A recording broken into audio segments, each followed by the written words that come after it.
3 കാര്യങ്ങൾ ആയിക്കോട്ടെ. അപ്പോൾ രണ്ടാമത്തത് ആമനത്തി ബി ഹീന കഫറന്നാസ് എന്നാണ്. ആമനത്തി ബി ഹീന കഫറന്നാസ്, ജനങ്ങൾ എന്നെ നിഷേധിച്ചപ്പോൾ ഖദീജ എന്നെ വിശ്വസിച്ചു. അതാണ് രണ്ടാമത്തെ കാര്യം. എല്ലാവരും പറ്റും. ഒരു മനുഷ്യന് കിട്ടുന്ന ഏറ്റവും വലിയ സർട്ടിഫിക്കറ്റ് സ്വന്തം ഭാര്യയുടെ സർട്ടിഫിക്കറ്റാണ്. നമ്മളെ നാട്ടുകാർ മൊത്തം സാലിപ്പൈസ് ഭയങ്കര സംഭവമാണെന്ന് പറഞ്ഞാലും പെണ്ണുങ്ങൾക്ക് പുതിയാപ്പിള തന്നെയാണല്ലോ. അവിടെയാണ് പ്രശ്നം കിടക്കുന്നത്. നബി തങ്ങളുടെ ഏറ്റവും വലിയ സർട്ടിഫിക്കറ്റ് സ്വന്തം. അത് ഏത് ഭാര്യ? ഖദീജ ബി എന്ന് പറഞ്ഞ സംഗതിയെക്കുറിച്ച് നമുക്ക് നല്ലോണം പഠിക്കണ്ടേ. ഖദീജ ബിക്ക് 40 വയസ്സാണ്. എന്താണ് സ്ത്രീകളുടെ 40 വയസ്സിൻ്റെ പ്രത്യേകത? സ്ത്രീകൾ ലൈംഗികമായി ഏറ്റവും കൂടുതൽ ദാഹം അനുഭവിക്കുന്ന പ്രായം 40. ശരാശരിയാണ് കേട്ടോ. ശരാശരി 40 എന്ന് പറഞ്ഞാൽ 38 മുതൽ 42 വരെ. ഇതാണ് സ്ത്രീകളുടെ ഏറ്റവും കൂടുതൽ ലൈംഗിക ദാഹമുള്ള സന്ദർഭം. ആ സമയത്തുള്ള ഒരു സ്ത്രീ. പിന്നെ ഖദീജ ബിക്ക് വേറൊരു പ്രത്യേകതയുണ്ട്. നിരവധി പുരുഷന്മാർ വിവാഹാലോചന നടത്തിയിരുന്ന സൗന്ദര്യമുള്ള ഒരു സ്ത്രീയാണ്. വയസ്സ് 40 എന്നുള്ളത് നോക്കണ്ട. എല്ലാ സൗകര്യങ്ങളും ഉണ്ട്.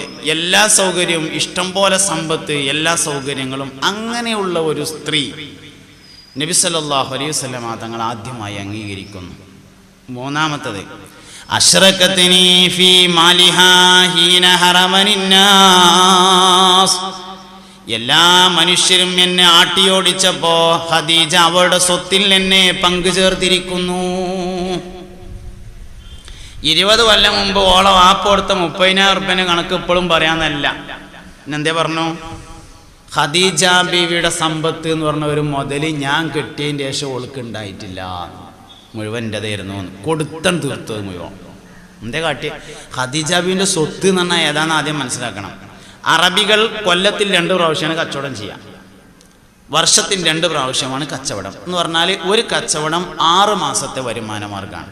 6 മാസത്തെ ജീവിത മാർഗമാണ് ഒരു കച്ചവടം. ഒരു കച്ചവട സംഘത്തിൽ 40 ഒട്ടകങ്ങളാണ് ഉണ്ടാവുക.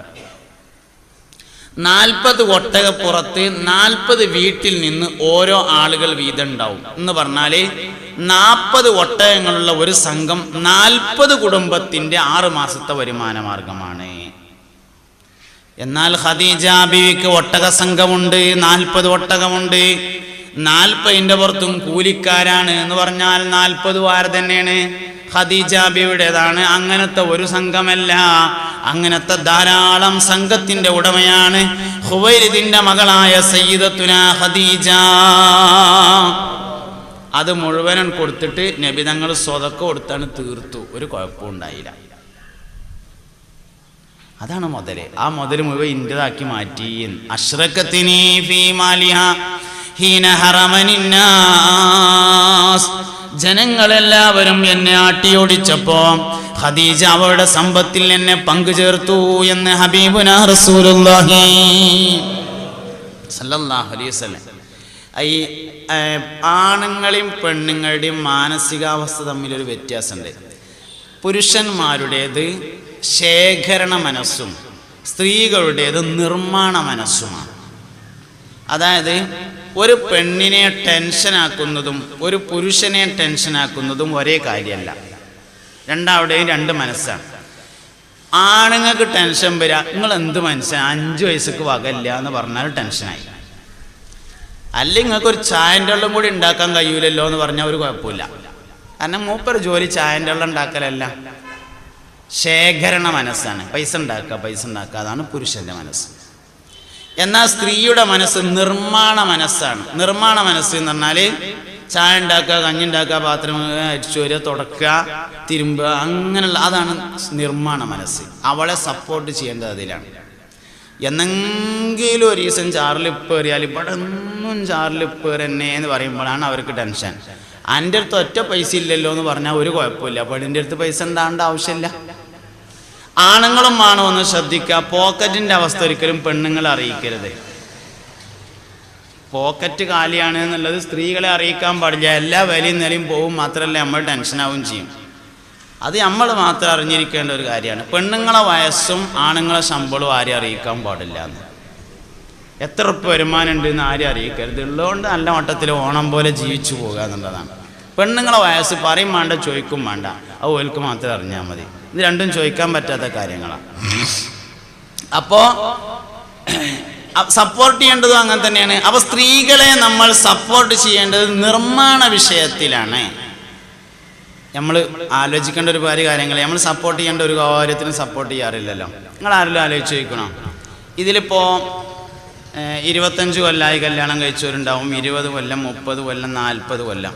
അങ്ങനെ താഴെ പെണ്ണുങ്ങളോട് നമ്മൾ ആണുങ്ങളോട് പറയാം. ഞാൻ ചോദിക്കണത് നിങ്ങൾ മനസ്സിൽ ഇങ്ങനെ ചോദിച്ചാൽ മതി, ആരും പറയണ്ട. ഓരോരുത്തർ അവനെൻ്റെ മനസ്സിൽ ചോദിക്കുക. നമ്മളിപ്പോൾ 15 കൊല്ലം, 20 കൊല്ലം, 10 കൊല്ലം, 40 കൊല്ലം, 45 കൊല്ലമൊക്കെ ആയിട്ട് കല്യാണം കഴിച്ച ആൾക്കാരുണ്ട്. നമുക്കൊക്കെ നമ്മളെ പെണ്ണുങ്ങളോട് നല്ല ഇഷ്ടമാണ്, ആർക്കും എതിർപ്പില്ല, ഒക്കെ സ്വർഗത്തേക്ക് എത്തണം, ജന്നാത്തുൽ ഫിർദൗസിൽ ഒരുമിച്ച് കൊള്ളണമെന്ന് ആഗ്രഹമാണ്. അള്ളാഹ് ഒരുമിച്ച് വിടട്ടെ, വേണ്ട തന്നെയാണ് എല്ലാവരും. അങ്ങനെ നല്ല ഇഷ്ടമാണ് നമുക്ക് എല്ലാവർക്കും. പക്ഷേ നമ്മൾ ആരെങ്കിലും ഇതുവരെ നമ്മളെ പെണ്ണുങ്ങളോട്, ഭാര്യനോട്, മോളെ എനിക്ക് എന്നെ ഇഷ്ടമാണെന്ന് പറഞ്ഞിട്ടുണ്ടോ? ഉണ്ടാവില്ല, പറഞ്ഞിട്ടില്ല. ഒരിക്കൽ നബിയും സഹാബത്തും ഇങ്ങനെ ഇരിക്കുകയാണ്. ആ സ്ഥലത്ത് കൂടെ ഒരാളിങ്ങനെ നടന്നു പോയപ്പോൾ ഒരു സഹാബിവര്യൻ പറഞ്ഞു, നബി ആ പോയ ആളെ എനിക്ക് നല്ല ഇഷ്ടമാണ് എന്ന് പറഞ്ഞു. ഇജത് അയാളോട് പറഞ്ഞിട്ടുണ്ടോ ചോദിച്ചു. ഇല്ല പറഞ്ഞു. എന്നാൽ പോയി പറഞ്ഞിട്ട് ഇനി ഇവിടെ ഇരുന്നാൽ മതി പറഞ്ഞു. പറഞ്ഞയച്ചു. നമ്മളെന്നും കാണില്ല നമ്മളെ പെണ്ണുങ്ങളെ ഇതുവരെ നമ്മൾ മോളെ എനിക്ക് എന്നെ ഇഷ്ടമാണെന്ന് പറഞ്ഞിട്ടുണ്ടോ? അല്ലെ ഇനി ഭാര്യ താഴെണ്ടല്ലോ പെണ്ണുങ്ങൾ കുറേ ഭർത്താവിനോട് എനിക്ക് നിങ്ങളെ ഇഷ്ടമാണ് എന്ന് പറഞ്ഞിട്ടുണ്ടോ? ഇല്ലെങ്കിൽ ഇന്ന് എൻ്റെ പ്രസംഗം കേട്ടതിൻ്റെ വകയായിട്ട് നിങ്ങൾ കൂട്ടിക്കോളി, ഇന്നത് പറയണം. ചെവിയോട് ചുണ്ട് ചേർത്ത് വെച്ചിട്ട് നിന്നെ എനിക്കിഷ്ടമാണ് എന്ന് പറഞ്ഞാൽ 6 മാസം കൂടുമ്പോൾ ഓരോ പ്രാവശ്യം പറഞ്ഞാൽ മതിയാവും. 6 മാസം കൂടുമ്പോൾ ഒന്നുകൂടിയും പറയാം. അങ്ങനെ 6 മാസം, കൊല്ലത്തിൽ 2 പ്രാവശ്യം മാത്രം എന്നൊന്നും പറയണ്ട. എന്നിപ്പോൾ അതിൻ്റെ ഒരു പണി അത് പറ്റില്ല. 6 മാസം കൂടുമ്പോൾ ഒന്ന് പറഞ്ഞ 2 കാര്യങ്ങൾ പറഞ്ഞാലേ മനസ്സിലാവുള്ളൂ എന്നാ. ഒന്ന് സ്നേഹവും, 2 നന്ദി. എനിക്കിപ്പോൾ അങ്ങോട്ട് ഭയങ്കര നന്ദിയുണ്ട്. ഞാനത് ഐസിൽ വെച്ചിട്ട് എന്താ കാര്യം, തണുത്ത് കണ്ടത് ഇങ്ങനെ ഉറക്കുന്നല്ലാതെ യാതൊരു പ്രയോജനം ഇല്ലല്ലോ. ഞാൻ അങ്ങോട്ട് പറയണ്ടേ നന്ദി എന്നതുമാതിരി സ്നേഹവും പറഞ്ഞാൽ മാത്രമേ അറിയുള്ളൂ. അതുകൊണ്ട് നമ്മളെല്ലാവരും നമ്മൾ ഭാര്യമാരെ സ്നേഹിക്കുന്നവരാണ്. പക്ഷെ നമ്മൾ എന്താ പറയാതിരുന്ന കുഴപ്പം? പറയാതിരുന്നാലും മീൻകാരൻ പറഞ്ഞാൽ അവൻ്റെ ഒപ്പം പോകും. മീൻകാരൻ എന്നുള്ള ഉദാഹരണമാണ്. പയത് വെക്കുന്ന ആളാണെങ്കിലും അങ്ങനെ തന്നെയാണ്. പറയുന്ന ആൾക്കാരൊപ്പം പോവും. നമ്മളാരും പറഞ്ഞില്ല എന്നുള്ള തന്നെ പ്രശ്നം. തിരിച്ചു ഓൾ ഇങ്ങോട്ടും പറഞ്ഞില്ല, നമ്മൾ അങ്ങോട്ടും പറഞ്ഞില്ല. നാട്ടുകാരോട് പറയും പോലെ അല്ലല്ലോ, അവനെൻ്റെ സ്വന്തം ഭാര്യനോട് പറയണ്ടേ? ഇല്ലെങ്കിൽ പറയുന്നവരെ ആകർഷിക്കും, ഉറപ്പാണ് ആ കാര്യം. സ്നേഹവും നന്ദിയും പറഞ്ഞാൽ മാത്രം അറിയുന്നതും അറിഞ്ഞാൽ മാത്രം ഉപകാരമുള്ളതുമാണ്. അതുകൊണ്ട് എല്ലാവരും പറഞ്ഞിരിക്കണം. നബിതങ്ങൾ ആ മനുഷ്യനെ സദസ്സിലിരിക്കാൻ പോലും സമ്മതിച്ചില്ല എന്നാണ്. പോയി പറഞ്ഞിട്ട് ഇനി എൻ്റെ സദസ്സിലിരുന്നാൽ മതി എന്ന് ഹബീബുനാ റസൂലുള്ളാഹി സ്വല്ലല്ലാഹു അലൈഹി വസല്ലം തങ്ങൾ പറഞ്ഞിട്ടുണ്ട്. അതുകൊണ്ട് കുടുംബജീവിതം നമ്മൾ പഠിക്കേണ്ടത് പുണ്യനബിയിൽ നിന്നാണ് സ്വല്ലല്ലാഹു അലൈഹി വസല്ലം. നബിതങ്ങളും ഉമ്മഹാത്തുൽ മുഅ്മിനീനും തമ്മിൽ ജീവിച്ച ജീവിതം. നിക്കാഹിന്റെ ശാസ്ത്രീയ നമ്മൾ തോർക്കുമല്ലോ. അല്ലാഹുമ്മ അല്ലിഫ് ബൈന ഹാദൈനി സൗജൈനി കമാ അല്ലഫ്ത ബൈന ആദമ വ ഹവ്വാ കമാ അല്ലഫ്ത ബൈന ഹബീബിന മുഹമ്മദുൻ സല്ലല്ലാഹു അലൈഹി വസല്ലം വബൈന ഉമ്മഹാതിൽ മുഅ്മിനീൻ. അല്ലാഹുവേ, ഈ 2 ഭാര്യ ഭർത്താക്കന്മാർക്കിടയിൽ ആദം നബിൻ്റെയും ഹവ്വാ ബീവിൻ്റെയും ഇടയിലുള്ളത് പോലുള്ള ഇൽഫത്ത്, യോജിപ്പ് നീ ഉണ്ടാക്കണേ. എന്താ ആദം നബിയുടെയും ഹവ്വാ ബീവിൻ്റെ ഇടയിലുള്ള ഇൽഫത്ത് പറഞ്ഞാൽ നിങ്ങൾ? ഞാൻ പറഞ്ഞു, ആദം നബി വന്നിട്ട് ശ്രീലങ്കയിലാണ് ഇറങ്ങിയത്, ഹവ്വാ ബി വന്നിട്ട് സൗദി അറേബ്യയിൽ ജിദ്ദയിലാണ് ഇറങ്ങിയത്. ശ്രീലങ്കയിൽ നിന്ന് നേരെ പടിഞ്ഞാറ് വശത്തേക്ക് യാത്ര ചെയ്താലാണ് സൗദി അറേബ്യയിലെത്തുക. ആദം വല്ലിപ്പെങ്ങാനും അന്ന് കിഴക്കോട്ട് നടന്നിക്കുകയാണെങ്കിൽ എന്താവും അവസ്ഥ? ഇലാ യൗമിൽ ഖിയാമ ഓര് തമ്മിൽ വിമാനം കാണാതായ മാതിരി ആവൂലേ? യാതൊരു ഐഡി പൈൽ കിട്ടുന്നില്ലല്ലോ എന്ന മാതിരി ആവൂലേ? പക്ഷേ പോകൂല. എന്തുകൊണ്ട്? അള്ളാഹു അവരുടെ കൽബുകൾക്കിടയിൽ ഇൽഫത്ത് എന്ന ബന്ധം ഉണ്ടാക്കിയിരുന്നു. ഖുർആൻ കല്യാണം കഴിക്കാൻ കഴിഞ്ഞത് തട്ടിമുട്ടി ജീവിക്കാനല്ല, സന്തോഷത്തോടെ. സൂറത്തുർ റൂമിൻ്റെ 24-ാമത്തെ ആയത്തിലാണ് പെണ്ണെട്ടാൻ പറഞ്ഞിട്ടുള്ളത്. സൂറത്തുർ റൂമിൻ്റെ 24-ാമത്തെ ആയത്തിലാണ് കല്യാണം കഴിക്കാൻ പറഞ്ഞത്.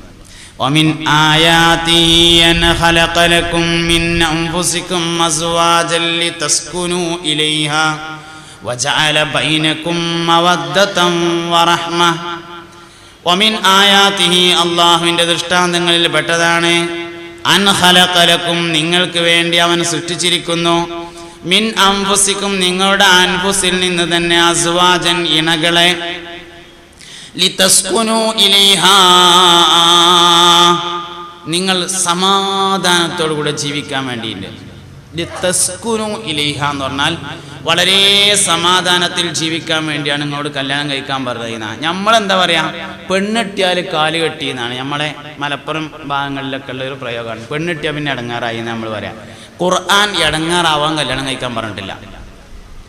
ഒരാൾ കല്യാണം കഴിച്ചതിന് ശേഷം ഇടങ്ങാറായാണെങ്കിൽ എന്ത് മനസ്സിലായി? ഖുർആൻ പറഞ്ഞ കല്യാണമല്ല നടന്നത് എന്ന് മനസ്സിലാവും.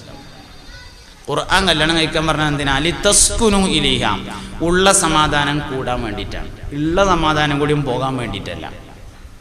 അതിനാ രണ്ട് കാര്യങ്ങൾ.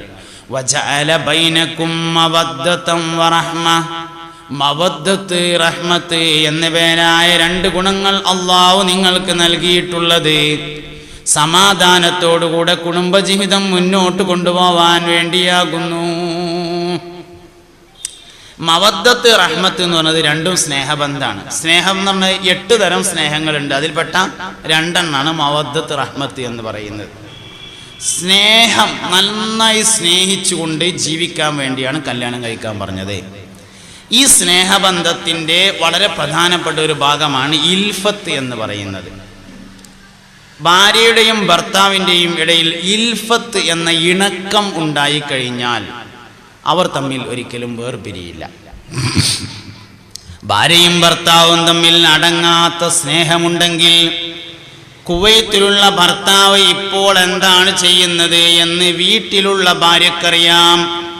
വീട്ടിലുള്ള ഭാര്യ ഇപ്പോൾ എന്താണ് ചെയ്യുന്നത് എന്ന് ഖത്തറിലുള്ള ഭർത്താവിനറിയാം. ഈ ബന്ധം യഥാർത്ഥത്തിൽ നമുക്ക് ഉണ്ട്, ഉമ്മാനേറ്റാണുള്ളത്. ഇങ്ങനൊരു ബന്ധം നമുക്ക് ഉണ്ട്, ഉമ്മാനേറ്റാണ്. നോമ്പ് നോറ്റു 6 വയസ്സുകാരൻ, ആരും അറിയാതെ ബാത്റൂമിൽ കയറിയിട്ട് വെള്ളം കുടിച്ച് പുറത്തേക്ക് വന്നാലും ഉമ്മാക്കറിയാം സംതിങ് റോങ്, എന്തോ സംഭവിച്ചിട്ടുണ്ട്. അറിയും. നമ്മളറിയില്ല എന്നൊക്കെ വിചാരിക്കും, സംഗതി ഉമ്മാക്കറിയാം. എന്താ കാര്യം? അതാണ് ഇൽഫത്ത് എന്ന ബന്ധം, ഉമ്മയും മകനും തമ്മിലുള്ള സ്നേഹബന്ധം. എൻ്റെ കുട്ടി 2 ദിവസമായി ഫോൺ ചെയ്തിട്ട് ഓൻ എന്തേലും പറ്റുമെന്നാവോ, എനിക്ക് എന്തോ ഒരു അസ്വസ്ഥത എന്ന് പറയും ഉമ്മ. കുട്ടിക്ക് എന്തേലും പറ്റിയാലും ഉമ്മാക്കറിയാൻ പറ്റും ആ ബന്ധം. ഇതിനെയാണ് ഇൽഫത്ത് എന്ന് പറയുന്ന ബന്ധം എന്ന് പറയുന്നത്. അതാണ് ആദം നബിയുടെയും ഹവ്വാ ബീവിയുടെയും ഇടയിൽ അല്ലാഹു ഉണ്ടാക്കിയ ബന്ധം. അതാണ് മുഹമ്മദ് നബിയുടെയും ആയിഷ ബീവിയുടെയും ഇടയിൽ ഉണ്ടാക്കിയത്. അതാണ് മുഹമ്മദ് നബി സല്ലല്ലാഹു അലൈഹി വസല്ലം തങ്ങളുടെയും സൗദാ ബീവി, സഫിയ ബീവി, മൈമൂന ബീവി, റംല ബീവിയുടെ ഇടയിൽ ഉണ്ടാക്കിയിട്ടുള്ള ബന്ധമെന്ന് പറയുന്നത്. ഈ സ്നേഹബന്ധം ഉണ്ടാവണം. എന്താണ് ആ സ്നേഹബന്ധം? ആ സ്നേഹബന്ധം സ്വാർത്ഥതയില്ലാത്ത സ്നേഹത്തിനാണ് അത് പറയാം. മവദ്ദത്ത് റഹ്മത്ത് എന്ന് പറയുന്നത് സ്വാർത്ഥതയില്ലാത്ത സ്നേഹമാണ്. നിങ്ങൾക്ക് ഇങ്ങോട്ട് ശ്രദ്ധിക്കാൻ കഴിയുന്നുണ്ടല്ലോ അല്ലേ? ഉണ്ടല്ലോ. നിങ്ങൾ ഇല്ലെങ്കിൽ വയലാക്കണം. ഒപ്പത് സ്വർഗം, നരകം, മഹ്ശറ, ഹിസാബ്, നല്ല വിഷയങ്ങളുണ്ട്. ആയിക്കോട്ടെ ഇൻഷാ അല്ലാഹ്. അവ ഈ മവദ്ദത്ത് റഹ്മത്ത് എന്ന സ്നേഹബന്ധത്തിലേക്ക് ഒരു മനുഷ്യൻ എങ്ങനെ പോവുക? അതായത് സ്നേഹം 2 തരത്തിലുണ്ട്. ഒന്ന് സ്വാർത്ഥതയുള്ളതും ഒന്ന് സ്വാർത്ഥത ഇല്ലാത്തതും. ഈ സ്വാർത്ഥത എന്ന് നമ്മൾ പറയുമ്പോൾ ദുന്യാവിലേക്ക് ആലോചിക്കണ്ട. ഇപ്പോൾ നമ്മുടെ നാട്ടുകാരനായ വെളിയങ്കോട് ഉമർ ഖാദി റളിയല്ലാഹു അൻഹു റൗള ഷരീഫിൻ്റെ അടുത്ത് എന്നിട്ട് ഒരു പാട്ട് പാടി. അപ്പോൾ റൗള തുറന്നു. യാ അക്റമൽ ഖുറമാല അതാബിക്കും ഉമറൽ ഫഖീറൽ മുർതജി ലിജനാബിക്കും യർജുൽ ലതാഅലൽ ബഖായി ബിബാബിക്കും വദ്ദമഉ മിൻ ഐനൈഹി സലസജീമാ സല്ലു അലൈഹി വസല്ലിമു തസ്ലീമാ. റൗള തുറന്നു. ഇത് നമ്മളെ സബീനൻ്റെ സൈഡിലുണ്ട്. ഈ ആക്രമം ബെയ്ത്ത് ഹജ്ജിന് പോകുമ്പോൾ എഴുതെടുത്ത് പോവുക. 1000 വട്ടം ചെല്ലിയാലും തുറക്കൂല. 10,000 വട്ടം ചെല്ലിയാലും തുറക്കൂല. എന്തേ?